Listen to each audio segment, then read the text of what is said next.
Oke, selamat datang. Kali ini kita bakal ngebahas sebuah cerita, bukan sembarang cerita, tapi cerita tentang perdebatan-perdebatan besar di dunia ekonomi yang suka nggak suka ngebentuk dunia kita sekarang. Nah, ini pertanyaan penting banget nih. Apakah ekonomi itu ilmu pasti? Kayak fisika gitu, yang punya hukum-hukum tetap dan nggak bisa diganggu-gugat? Atau jangan-jangan ekonomi itu lebih mirip sebuah cerita yang, ya, terus berlanjut, di mana setiap masalah itu melahirkan solusi baru, dan setiap solusi malah menciptakan masalah baru lagi. Nah, kita bakal coba telusuri cerita ini bareng-bareng.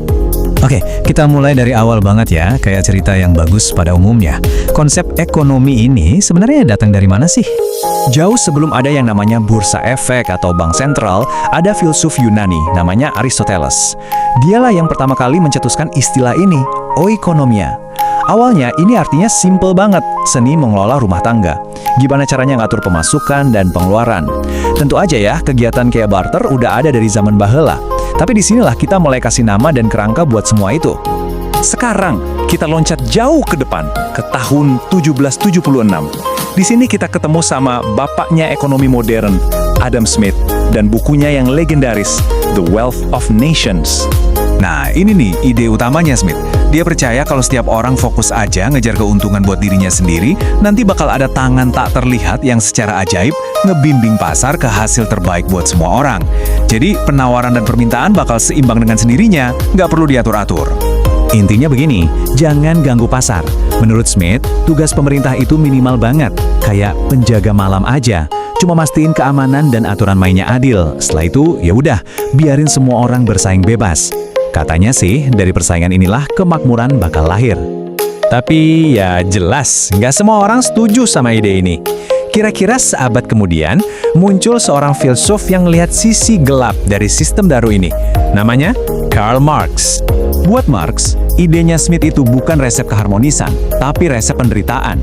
Dia bilang kapitalisme itu pada dasarnya dibangun di atas eksploitasi. Sistem ini, kata Marx, secara alami akan menciptakan dua kelas. Si pemilik modal yang hartanya numpuk terus, dan kelas pekerja yang justru diperas tenaganya buat ngasih keuntungan ke si bos. Coba dilihat perbedaannya, kontras banget kan? Buat Smith, pasar itu sumber harmoni. Buat Marx, pasar itu arena perang, medan pertempuran antara si kaya dan si miskin.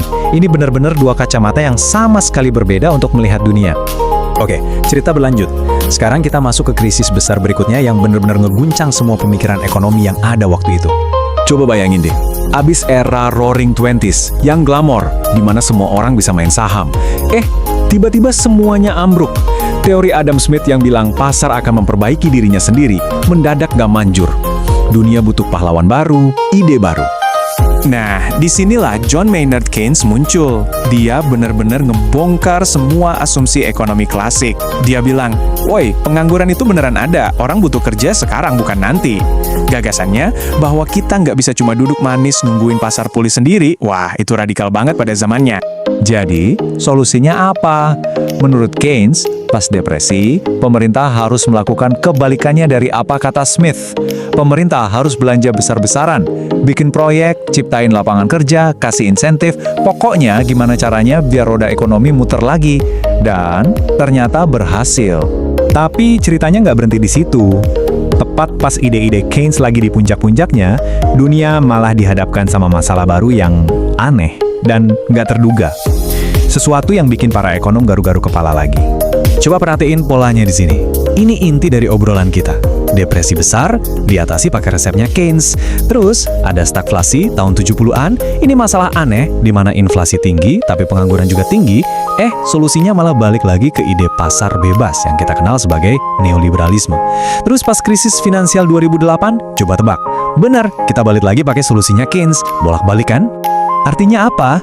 Nggak ada satu teori ekonomi yang jadi jawaban pamungkas untuk selamanya. Ekonomi itu lebih kayak kotak perkakas. Alat yang pas itu tergantung masalahnya apa, situasinya gimana, dan masyarakatnya seperti apa. Nggak bisa satu kunci buat semua gembok. Nah, perdebatan-perdebatan teori ini jangan dikira cuma ada di buku teks ya. Ini semua nyata, dan jadi dasar kebijakan yang kita rasakan sehari-hari. Dan seringkali, hasilnya itu rumit. Ini contoh yang pas banget. Di atas kertas, kebijakan TKDN atau tingkat komponen dalam negeri kedengerannya bagus kan? Pro rakyat, lindungi industri dalam negeri, dan semacamnya. Tapi prakteknya gimana? Konsumen yang punya duit, ya tetap aja pengen produk terbaik. Ujung-ujungnya apa?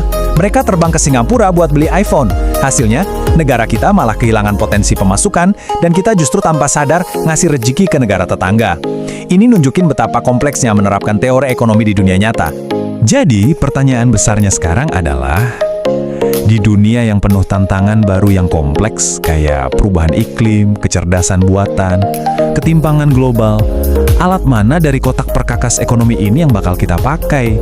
Cerita ini jelas belum selesai, dan babak berikutnya sedang kita tulis bersama, saat ini juga.